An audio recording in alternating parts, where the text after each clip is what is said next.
Muito obrigado por esta igreja, muito obrigado pela vida abundante que Tu tens nos dado. E agora, Senhor, que a Tua palavra venha enriquecer os nossos corações, que possamos sair daqui cheios, renovados, extasiados com a Tua presença. Senhor, muito obrigado, Te louvamos e agradecemos em tudo, em Teu nome. Amém. Você que vai ministrar, Pastor Jorge? Pastor Jorge, que vos Amém. fala. Pastor Jorge aí é um freguês cativo, né? E graças a Deus por isso. Se tu uma bênção, irmão. Amém. Obrigado, pastor Renê. E bom estarmos aqui para compartilharmos uma palavra que o Senhor colocou no nosso coração um tempo atrás. E é um tema que eu gosto muito, é um texto que eu gosto demais desse texto. Já preguei não sei quantas vezes nesse texto, mas é um texto que sempre nos ensina algumas coisas importantes. E esse tema, na verdade, eu peguei emprestado. Não peguei a mensagem emprestada, mas o tema eu peguei emprestado. Ouvi o tema, achei interessante e falei, vou pegar esse tema emprestado aqui para mim. Esse tema ele é o que nós chamamos de paradoxo. Paradoxo é uma expressão, na verdade, que quando você faz, parece que você está se contradizendo naquilo que você está falando. Um dos grandes paradoxos da história é um paradoxo socrático. Sócrates diz que só sei que nada sei. Contraditório. Você sabe o que não sabe? Mas quando Sócrates diz isso, o resumo é: você precisa se conhecer para ser uma pessoa melhor. Você só se torna uma pessoa melhor quando você se conhece. Quando você acha que sabe alguma coisa a seu respeito, é porque você não sabe nada. Você precisa continuar se conhecendo. E isso é o paradoxo. E o nosso tema hoje é um paradoxo. O nosso tema hoje é o que fazer quando não se sabe o que fazer. O que fazer quando não se sabe o que fazer? Você vai fazer alguma coisa, mas você não sabe como, nem porquê. Parece contraditório, mas nós vamos ver que esse personagem que nós vamos trabalhar, ele não sabia o que fazer, mas ele faz algo que nós devemos fazer diante dessa situação. E aí quando você não sabe o que fazer, você precisa ir para os pés do Senhor. Quando você não sabe o que fazer, você precisa definitivamente se colocar debaixo da sombra do Altíssimo. Porque é o lugar de proteção, é o lugar de refúgio, é o lugar aonde o socorro vem. Então, quando não se sabe o que fazer, o melhor é fazer o que esse personagem faz. Então, são 8 coisas que esse personagem faz que nós vamos aprender com ele. E aí tirar proveitos para a nossa vida. De repente você está neste lugar que esse personagem estava. Ele estava num lugar que ele não sabia como agir e o que fazer. Mas ele vai buscar refúgio no Senhor. Então eu queria que você fechasse os seus olhos e orasse ao Senhor e pedisse ao Senhor: Senhor, fala comigo nesta noite. Eu não sei o que fazer, eu não tenho como fazer, eu não tenho para onde ir, mas os meus olhos estão postos no Senhor. Eu vou me refugiar debaixo da tua sombra, ó Altíssimo, porque eu sei que debaixo da sua sombra é o lugar aonde eu encontro socorro. Senhor, nosso Deus e nosso Pai, nós oramos ao Senhor, para que o Senhor nos conduza a toda a verdade nesta noite, que está dentro desse texto que vamos trabalhar, que vamos ler, que vamos comentar aqui, Senhor, e nós procuramos o refúgio debaixo das tuas asas, debaixo da tua sombra, Senhor, porque sabemos que só no Senhor há socorro para nossas vidas. O Senhor é o nosso socorro bem presente na hora da angústia, o socorro bem presente na tribulação, e não reconhecemos nos céus e na terra outro Deus além de ti. Por isso, nessa noite, nos leve ao lugar de descanso, nos leve ao lugar de socorro, ao lugar de segurança que é no Senhor. Nós te agradecemos no poderoso nome de Jesus. Amém e amém. Queria que você abrisse sua Bíblia livro de 2 Crônicas, livro de 2 Crônicas dos Reis, e aí nós vamos ler no capítulo 20, 2 Crônicas, capítulo 20, e aí na nossa introdução nós vamos ler o versículo 1 e 2,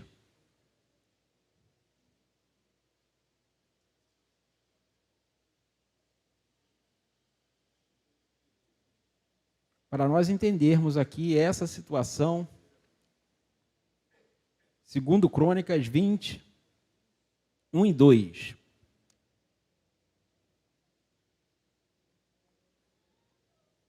Diz assim: depois disto, os filhos de Moabe e os filhos de Amon, com alguns dos menonitas, vieram para fazer guerra contra Josafá.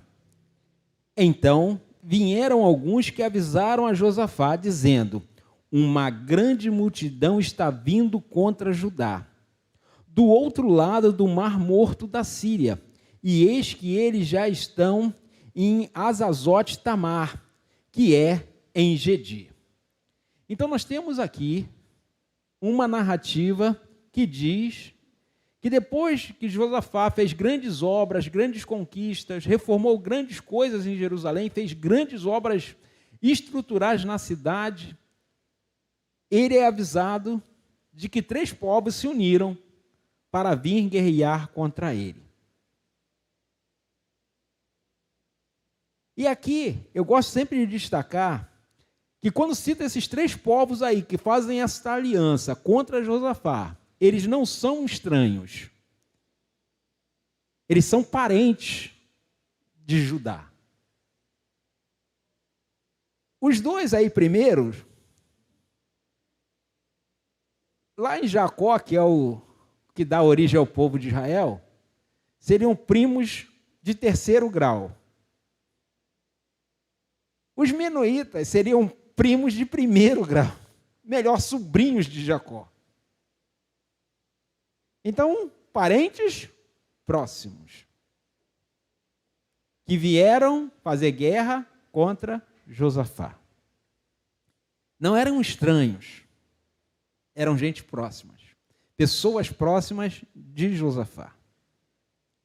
E aí o texto diz que vieram falar com o rei, uma grande multidão vem contra nós.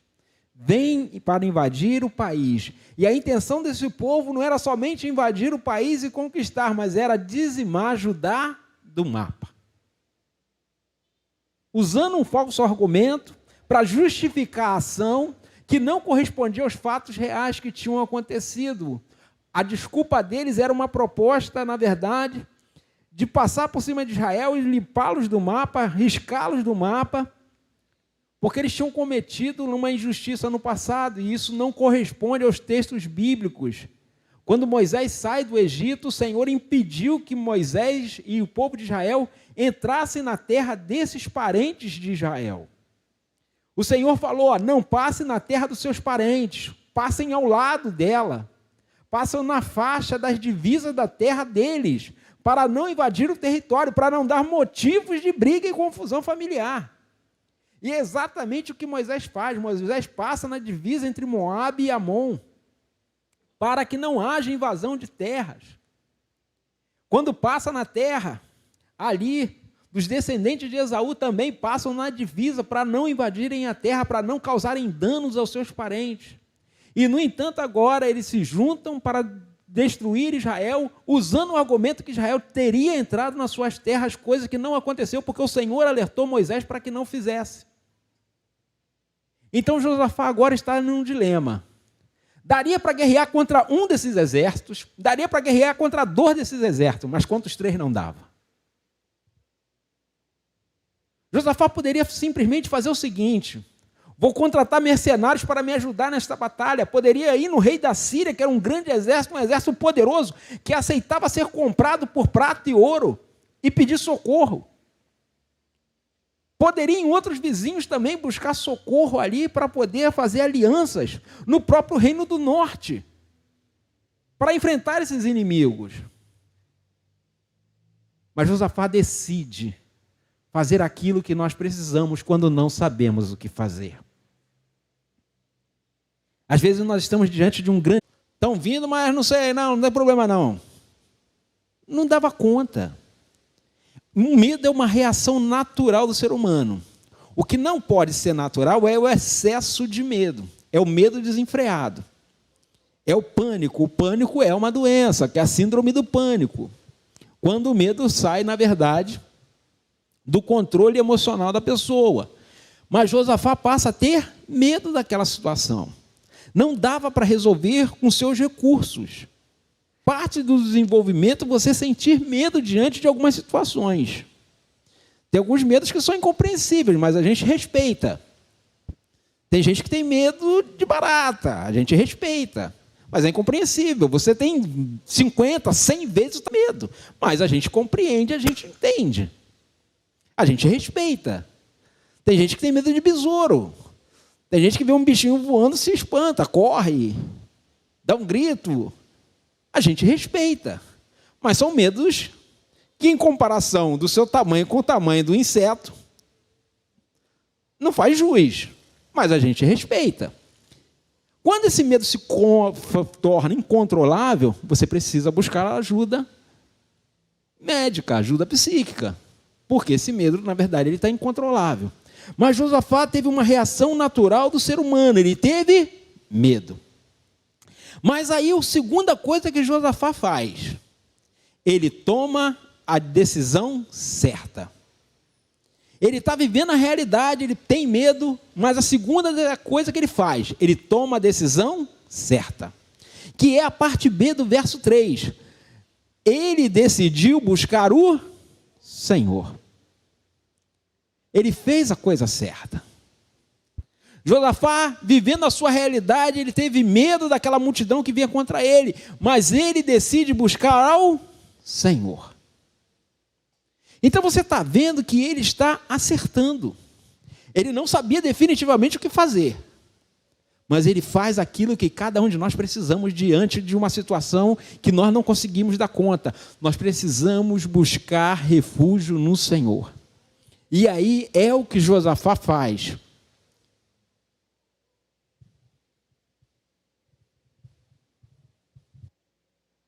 Josafá decide.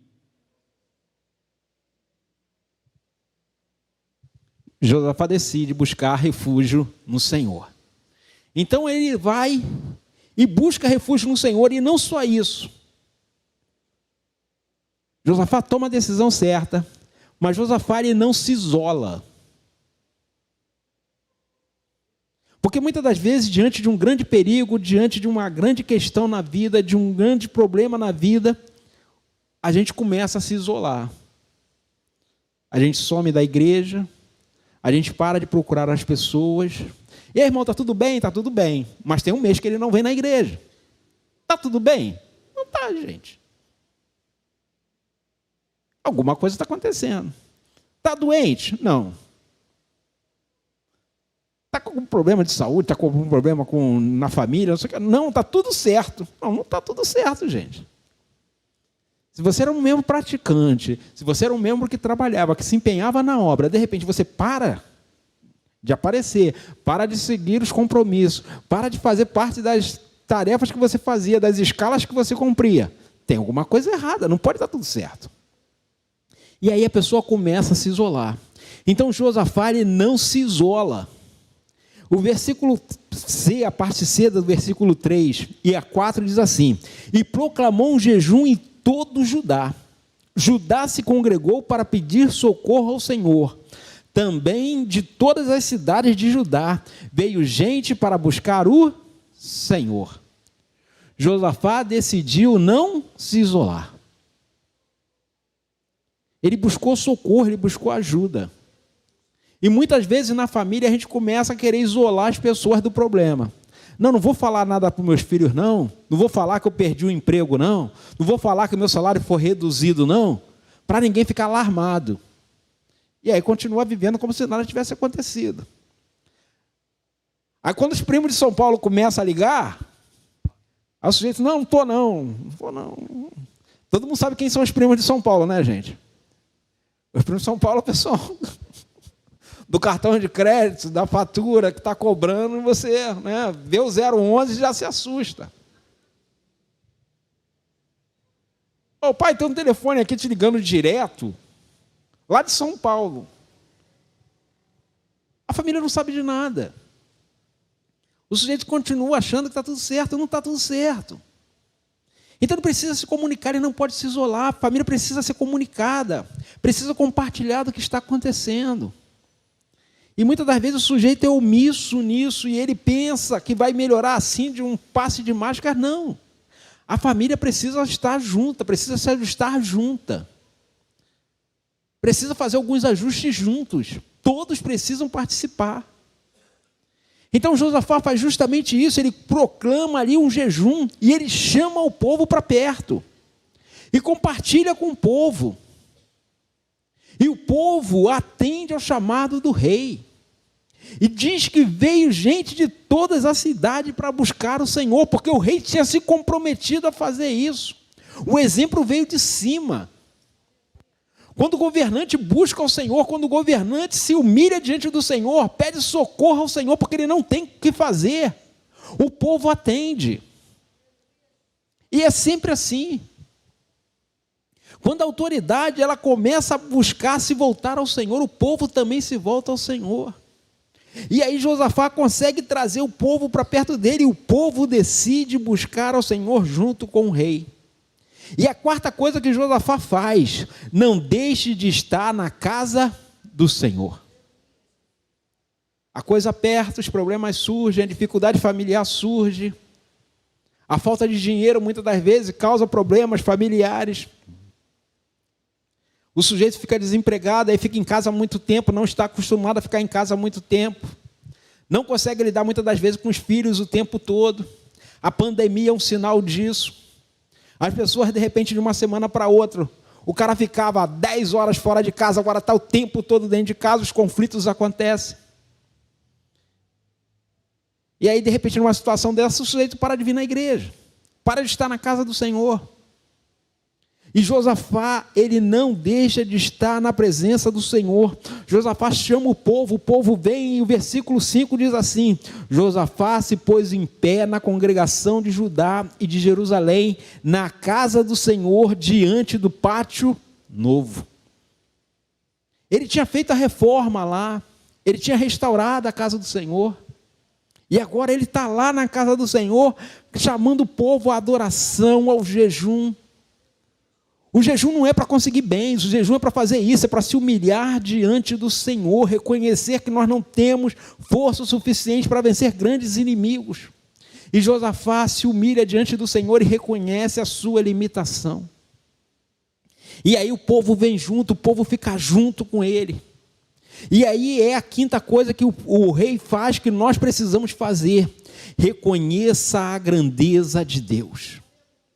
Reconheça quem Deus é na sua vida, não pelo que Ele faz ou pelo que Ele já te deu, não, reconheça que o Senhor é bom em todo o tempo, mesmo que de repente você esteja passando uma situação difícil, reconheça o Senhor é bom na sua vida, não pelo que Ele faz, mas pela palavra que Ele nos deu, pelas promessas que Ele nos deu através da sua palavra, e Ele é fiel para cumprir aquilo que nos prometeu.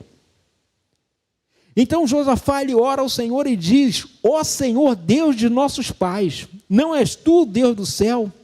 Não és tu que domina sobre todos os reinos dos povos?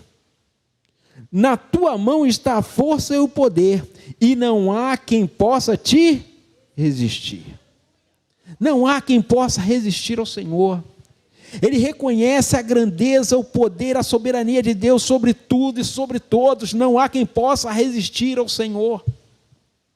Porque mais na frente o profeta Isaías vai dizer isso: agindo Deus, ninguém pode impedir, porque Ele é o Senhor, o nosso Salvador, é Ele quem nos sustenta com a sua mão poderosa. Então quando nós fazemos isso, nós colocamos a nossa esperança no Senhor, nós colocamos a confiança no Senhor, reconhecemos que Ele é bom. Por mais que nós pensemos a respeito de Deus, por mais que nós conhecemos aquilo que Deus quer fazer na nossa vida, o Senhor, através do profeta Jeremias, fala assim: ó, vocês não sabem de nada, porque eu que sei os pensamentos que tenho sobre vocês. E é isso que o Senhor quer que nós entendamos. O Senhor tem preparado o melhor para nós, Ele tem palavras de esperança, Ele tem palavras de vida para nós. Então os dias são difíceis, os problemas estão aí, mas a palavra do Senhor é que Ele tem pensamentos de paz e não de mal, para nos dar um final feliz, um futuro feliz. Então nós precisamos entender que o Deus que estava com Josafá é o mesmo que está conosco. Ele não pode mudar, não pode haver variação de mudança no seu querer, no seu caráter. O Senhor é bom por excelência, é um atributo dele, Ele não pode mudar. Então nós precisamos reconhecer a grandeza do Senhor nas nossas orações. O problema muitas das vezes é que a gente vai orar e a gente fala: Senhor, nosso Deus e nosso Pai, e a gente começa a colocar nossa lista de pedidos. E a gente se esquece de engrandecer e glorificar o nome dEle pelo aquilo que Ele é. E aí a gente faz uma oração só de petição. E a gente esquece que o modelo da oração é reconhecer a grandeza de Deus. Pai nosso que estás nos céus, santificado seja o teu nome. Então Jesus começa na oração o quê? Exaltando o nome do Senhor, glorificando o nome do Senhor, santificando aquele que já é santo. E aí a gente muitas das vezes já começa a colocar na nossa lista de pedidos.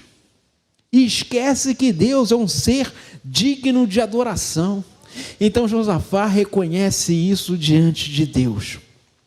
E Josafá, em seguida, ele reconhece a sua fragilidade.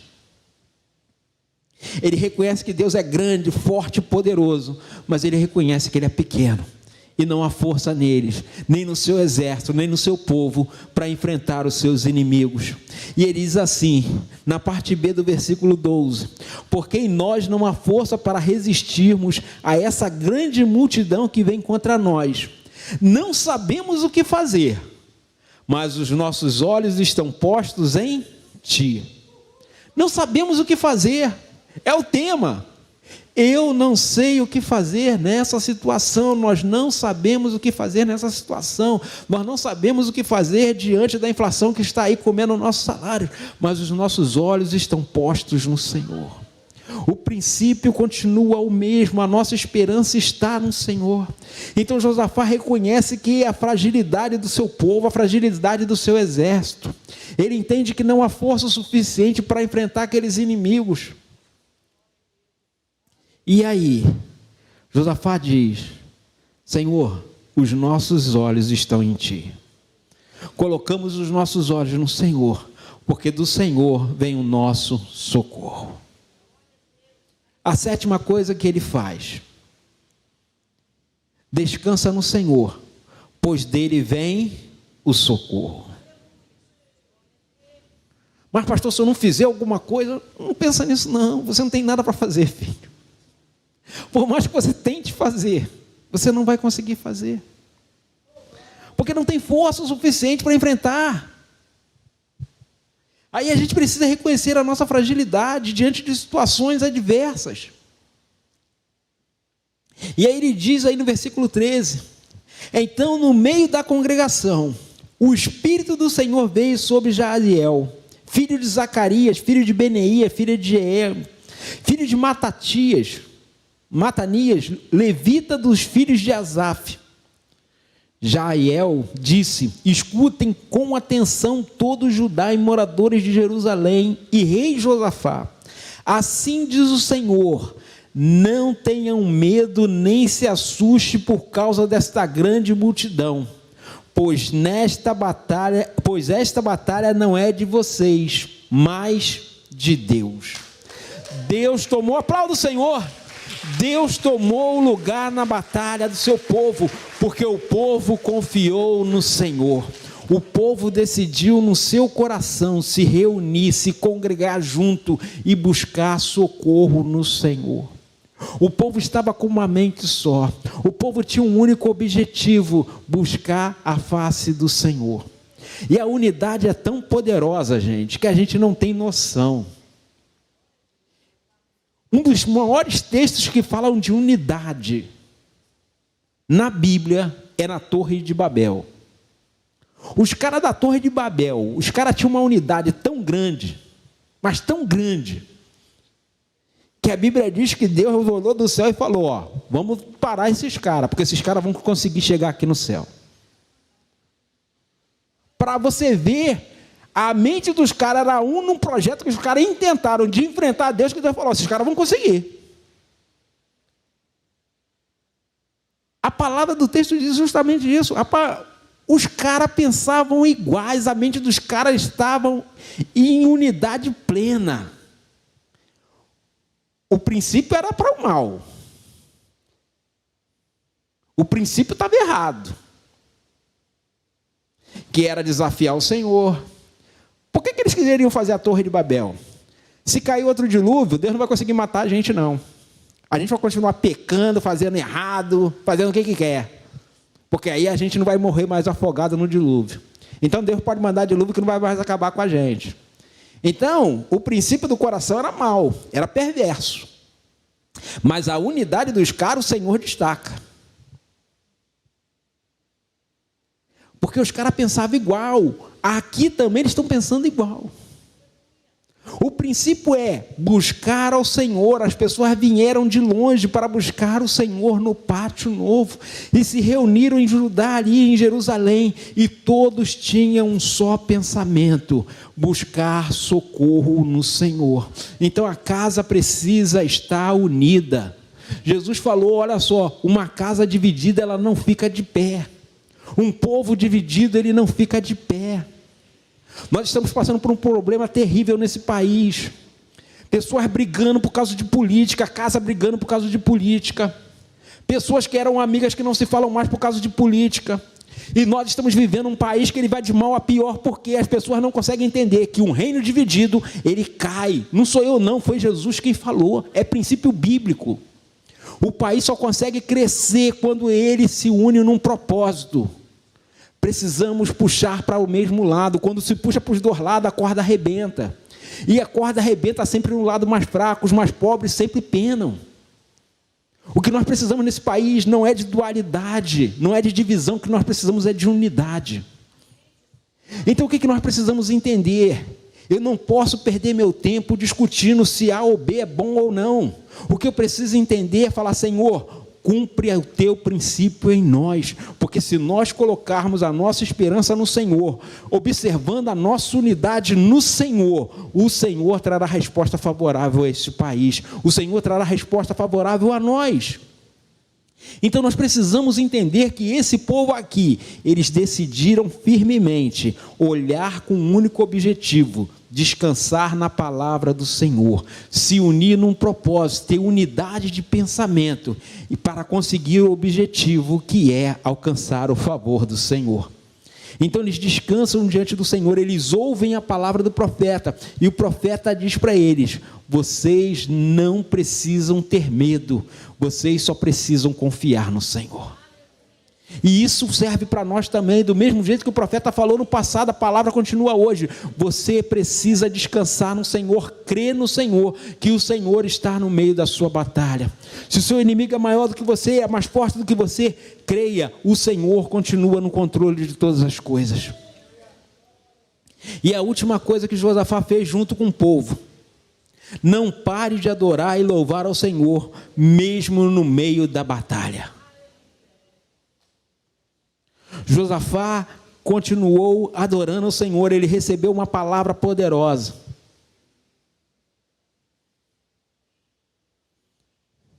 No versículo 20, eu não coloquei aí, mas coloca aí para mim, por favor, o 20. De manhã, pela manhã cedo, se levantaram e saíram pelo deserto de Tecoa. E saíram eles, e ao saírem ele, pôs-se Josafá em pé e disse: ouve, ó Judá, e vós, moradores de Jerusalém, crede no Senhor vosso Deus, estareis. Crede nos seus profetas e... O Senhor era a segurança, mas a palavra do profeta quando diz: essa batalha é do Senhor. Quando o povo creu, o Senhor fez milagres. Eu gosto de uma passagem de Josué. Josué estava numa batalha e diz que no meio da batalha o Senhor fez chover pedras do céu. e mais foram mortos pelas pedras do que o Senhor enviou, do que pela espada do povo de Israel, porque o Senhor decidiu lutar ao lado do seu povo, e o Senhor decidiu também lutar ao nosso povo. O Senhor decidiu lutar ao lado do povo de Judá, junto com o rei Josafá. O Senhor permanece o mesmo quando nós colocamos a nossa confiança no Senhor. Não há impossíveis para Deus em todos os seus propósitos. Depois de se aconselhar com o povo, versículo 21, Josafá designou que os que deveriam cantar ao Senhor, vestidos e ornamentados de ornamentos sagrados, e marchando à frente do exército, deveriam louvar a Deus dizendo: deem graças ao Senhor, porque a sua misericórdia dura para... No momento em que eles começaram a cantar e dar louvores ao Senhor, o Senhor pôs emboscada contra os filhos de Amon e de Moabe e os do monte Seir, que vieram contra Judá e foram derrotados, porque os filhos de Moabe e de Amon se levantaram contra os moradores de Seir para os destruir e os exterminar. Eles tinham acabado, e quando eles tinham acabado com os moradores de Seir, atacaram-se e destruíram uns aos outros. O Senhor colocou uma confusão na mente deles, que aqueles que até então eles viam como aliados, eles começaram a ver como inimigos, e eles mesmos começaram a se enfrentar, e eles mesmos deram cabo deles mesmos, porque o Senhor colocou confusão sobre eles, porque o Senhor decidiu ganhar a guerra para o povo que começou a adorar, dizendo: o Senhor é bom e a sua misericórdia dura para sempre. Por isso você, diante da adversidade, diante do problema, diante da má notícia, diante do diagnóstico contrário, começa a dizer: porque o Senhor é bom, porque a sua misericórdia dura para sempre. A má notícia pode chegar, o dia mau pode chegar, mas o Senhor é bom e a sua misericórdia dura para sempre. Mesmo que o dia mau bata na minha porta, eu continuo dizendo: o Senhor é bom e a sua misericórdia dura para sempre. Então não tema o dia mau, não tema a má notícia, porque o Senhor está conosco. O Deus de Jacó continua sendo o nosso refúgio, socorro bem presente na angústia. Aplauda Ele, porque Ele é digno de toda honra, de toda glória, de todo louvor e adoração. Nós declaramos nesse tempo: o Senhor está conosco. O Deus de Jacó é o nosso refúgio. Então, querido, saiba, o Senhor não pode mudar. A nossa batalha, ela está diante de nós, e todos os dias vem grandes desafios para nós, como veio para Josafá. Josafá lhe diz: Senhor, nós não sabemos o que fazer, mas os nossos olhos estão em Ti. Isso aqui que Josafá faz, quando ele manda que os cantores vão à frente, cantando ao Senhor e louvando ao Senhor. Isso Moisés tinha designado na lei do Senhor.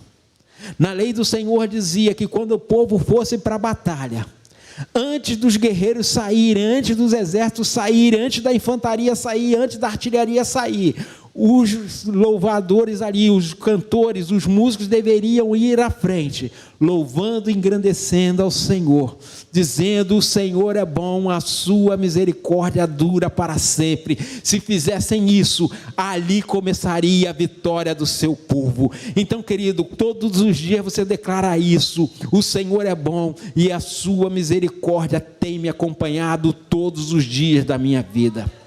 Tudo pode acontecer, mas o Senhor já derrotou os meus inimigos. Então não tema o dia mau. Muitas são as aflições dos justos, mas o Senhor tem nos livrado de todas. Então, querido, não tema o dia mau, não tema uma má notícia. O diagnóstico pode ser contrário, a palavra pode ser contrária, mas a palavra do Senhor é que nós devemos cantar uma nova canção que glorifique e exalte ao nome do Senhor. Então, nesta noite eu convido você a ficar de pé, e você vai exercitar a sua fé nesta noite. Eu não sei qual é o desafio que você tem para vencer, qual é a má notícia que chegou para você nesses dias. Eu não sei se de repente você recebeu lá onde você está na sua empresa um aviso prévio